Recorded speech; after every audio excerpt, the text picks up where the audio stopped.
अब समय है पट्टी खोलने का।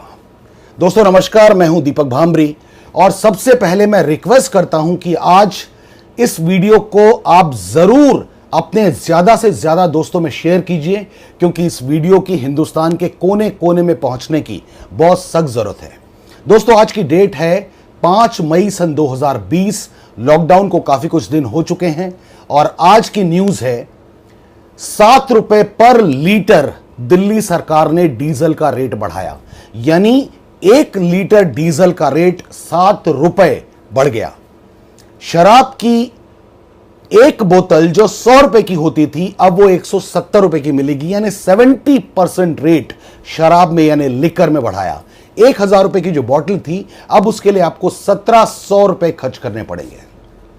दोस्तों लॉकडाउन के कुछ दिन बीत चुके हैं और इस तरह की खबरें अब आनी स्टार्ट हो चुकी हैं। दोस्तों डीजल का जो रेट बढ़ा है तो उसका डायरेक्ट असर ट्रांसपोर्टेशन पे पड़ने वाला है।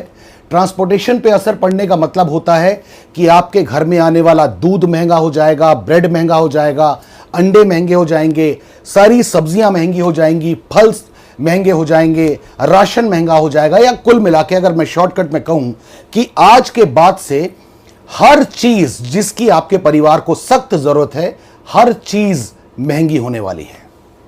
वैसे भी लॉकडाउन और कोरोना वायरस का जो असर हम लोगों की जिंदगी में आया है, हम लोग बहुत दिनों से महसूस कर रहे होंगे कि बहुत सारे लोगों की जॉब्स ऑलमोस्ट जा चुकी हैं, या बहुत सारे लोग जो ऐसे हैं जिनकी जॉब नहीं गई हैं बट उनकी सैलरी में बहुत जबरदस्त कट किया गया है। मैं आपके साथ कुछ इंडस्ट्रीज के बारे में शेयर करना चाहता हूं कि ऐसी कौन कौन सी इंडस्ट्रीज हैं जो कि लॉकडाउन और कोरोना वायरस की वजह से जबरदस्त जिनके ऊपर असर पड़ा है और इनको संभलने में बहुत सारा वक्त लगने वाला है। कुछ जानकार तो यह भी कह रहे हैं कि इन इंडस्ट्रीज को संभलने में शायद 2-2, 2.5-2.5, 3-3 साल लग जाएं। मैं आपके सामने शेयर करता हूं वो कौन कौन सी इंडस्ट्रीज हैं। सबसे पहले तो जॉब मार्केट। आप ये महसूस कर रहे हैं कि जॉब मार्केट यानी अब जॉब्स नहीं है, ना तो सरकारी जॉब्स हैं ना प्राइवेट जॉब्स हैं, और अगर जॉब है भी तो इतना जबरदस्त कंपटीशन है। जहां पर एक नॉर्मल इंसान 10 लोग जहां पर जॉब करते थे अब वहां पर छटनी हो चुकी है और 5 या 6 लोग उन 10 लोगों का काम करेंगे, यानी आपके ऊपर प्रेशर जबरदस्त तरीके से बन जाएगा। मैं डरा नहीं रहा हूं, मैं आपकी आंखें खोलना चाहता हूं। आपकी आंखों में जो पट्टियां बंधी हुई हैं मैं उसको खोलने की कोशिश कर रहा हूं।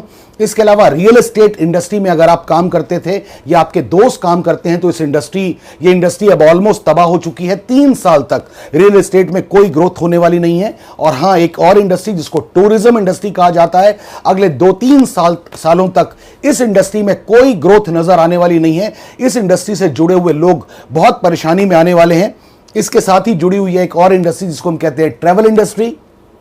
अगर टूरिज्म नहीं है तो ट्रैवलिंग, यानी इतने सारे लोगों ने जो टैक्सीज बनाई हुई हैं, लोग एयरपोर्ट तक आते थे, लोग एयरपोर्ट से होटल्स तक जाते थे, इन सब के पास काम बिल्कुल खत्म हो जाएगा। रेस्टोरेंट, सारे के सारे रेस्टोरेंट ऑलमोस्ट खाली रहने वाले हैं। कोई वहां पर जाकर, क्योंकि सोशल डिस्टेंसिंग करनी है लोगों को कई महीनों तक, कई सालों तक, तो रेस्टोरेंट में लोग खाना खाने के लिए जाने वाले नहीं हैं।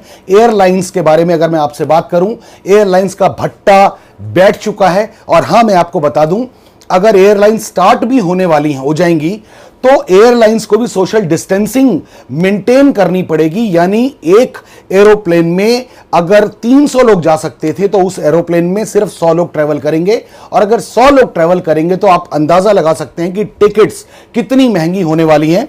इसके अलावा कंस्ट्रक्शन का बिजनेस ऑलमोस्ट खत्म होने वाला है। इसके अलावा ऑटोमोबाइल इंडस्ट्री ऑलमोस्ट खत्म होने वाली है। अप्रैल के महीने में जितनी भी कार कंपनीज थी, एक भी कंपनी की कार नहीं बिकी है, यह आपको बहुत अच्छे से पता होगा। इसके साथ ही एक और इंडस्ट्री जो इससे कनेक्टेड है, इवेंट मैनेजमेंट जिसको हम कहते हैं। अब लोग इवेंट करने से घबराने लगेंगे, इवेंट करना लोगों ने बंद कर दिया है। अभी आप देख रहे हैं शादियों में भी शायद 30, 40, 50 लोग जा रहे हैं, तो आगे चल के भी ये सिलसिला कंटिन्यू होगा। तो इवेंट मैनेजमेंट वाले जो लोग काम कर रहे हैं उनके ऊपर भी बड़ी मुश्किल आने वाली है। इसके अलावा सिनेमा इंडस्ट्री, और बहुत इंपॉर्टेंट बात आप लोगों के साथ करने वाला हूं कि सिनेमा इंडस्ट्री में जितने लोग काम करते हैं 100 में से 90% लोग दिहाड़ी के ऊपर काम करते हैं। कोई शूटिंग्स नहीं होंगी बहुत समय तक, क्योंकि सोशल डिस्टेंसिंग मेंटेन करनी है, कोई गैदरिंग नहीं होगी और लोग सिनेमा देखने भी नहीं जाएंगे। नेटफ्लिक्स और जो पायरेटेड मूवीज आ जाती हैं टीवी में, वही लोग अपने अपने टीवीज में लगा के देख रहे होंगे। तो सिनेमा इंडस्ट्री का बेड़ा गर्क होने वाला है। रिटेल इंडस्ट्री, अब किसी का कोई शौक नहीं है कि कोई ज्वेलरी खरीदने जा रहा होगा या कोई बढ़िया बढ़िया शर्ट्स खरीदने जा रहा होगा, बढ़िया शूज खरीदने जा रहा होगा। ये रिटेल इंडस्ट्री ऑलमोस्ट अब बहुत समय तक बहुत मंदे की दौर देखने वाली है।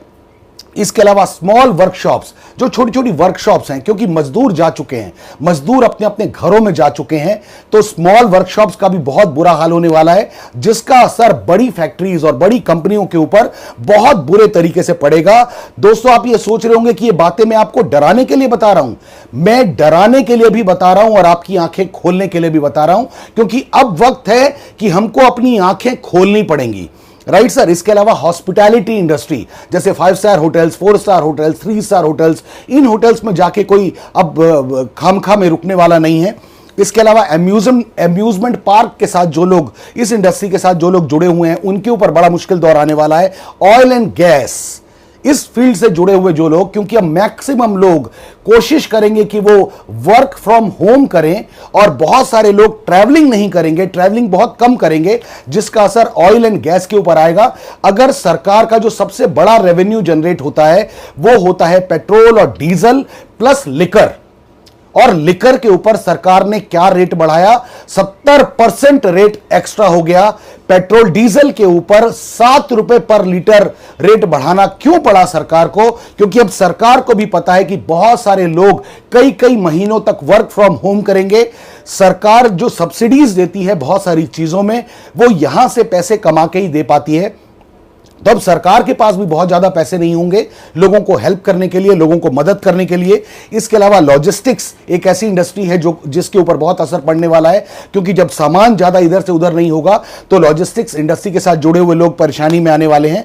लग्जरी प्रोडक्ट, अब कोई ऐसा नहीं होगा कि वो हर 2 साल में अपने पर्दे बदलने जा रहा है, या अपने घर को रेनोवेट करने जा रहा है, या अपने सोफे बदलने जा रहा है, या अपने सोफा कवर्स बदलने जा रहा है, या शो पीसेस बदलने जा रहा है, घर में टंगी हुई लाइटों को बदलने जा रहा है, या वॉचेस बदलने जा रहा है।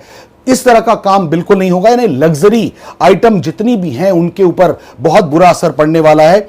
लोकल ट्रांसपोर्ट या जैसे ओला उबर है, लोग इससे भी अवॉइड करेंगे, क्योंकि लोगों को डर होगा क्या पता मुझसे पहले कौन बैठा था, क्या पता वहां पे प्रॉपर सैनिटाइजेशन हुआ है या नहीं हुआ है। तो इस इंडस्ट्री को भी बहुत असर पड़ने वाला है। उसके अलावा लाइव स्पोर्ट्स जैसे आईपीएल तो कैंसिल ही हो गया, लेकिन आईपीएल अगर कैंसिल हुआ तो आप ये मत सोचिए कि सिर्फ आईपीएल में प्लेयर जो थे उन्हें पैसे नहीं मिल रहे, उनका नुकसान हुआ। जी नहीं, स्टेडियम के साथ जुड़े हुए लोग, स्पोर्ट्स अथॉरिटी के साथ जुड़े हुए लोग, टीवी जहां पर उसका ब्रॉडकास्टिंग होना था उसके साथ जुड़े हुए लोग, यानी हर तरह की इंडस्ट्री के लोग, उसके साथ जो लाइव स्पोर्ट्स के साथ जो जुड़े हुए हैं, उनकी जिंदगी में बहुत असर पड़ने वाला है। इसके अलावा मैन्युफैक्चरिंग यूनिट्स के ऊपर बहुत सारा असर पड़ने वाला है, क्योंकि डिमांड कम हो रही है। अब लोग अपने सर्वाइवल के लिए पैसे बचाने के मूड में हैं, तो डिमांड कम हो रही है, तो मैन्युफैक्चरिंग यानी सेल्स घटेंगी, तो मैन्युफैक्चरिंग भी उतनी ज्यादा नहीं होगी। दोस्तों, ये कुछ इंडस्ट्रीज हैं जिसके बारे में मैंने आपसे बात की, लेकिन ये बात करना मेरा मकसद नहीं है सर। मेरा मकसद यह बताना है कि जो होना था वो हो चुका। जो कोरोना वायरस का इंपैक्ट आपकी जिंदगी में पड़ना था वो पड़ चुका। जो लॉकडाउन का इंपैक्ट आपकी जिंदगी में पड़ना था वो पड़ चुका। जो फाइनेंशियल इंपैक्ट हम सबकी जिंदगी में पड़ना था वो पड़ चुका। अब आगे क्या? और अब मैं वो बात करने वाला हूं जिस बात को करने के लिए मैंने ये वीडियो बनाना चाहा। अब मैं आपसे बात करने वाला हूं कि अब समय है आंखों से पट्टियां खोलने का। दोस्तों, यहां पर 2 बातें हैं। पहली बात कि या तो आप इस सदमे में आ जाइए कि इतना सब कुछ हो गया, इतना सब कुछ डाउनफॉल हो गया, अब मुझे क्या करना है, मैं तो कुछ कर नहीं पाऊंगा। या तो इस सदमे को अपने दिल में बिठा लीजिए और धीरे धीरे घुट घुट के अपने आप को इस गर्त में मिलाते जाइए। या अब वक्त है अपनी आंखों में बंधी हुई पट्टी को खोलने का और अपने लिए नए सोर्स ऑफ इनकम तलाश करने का।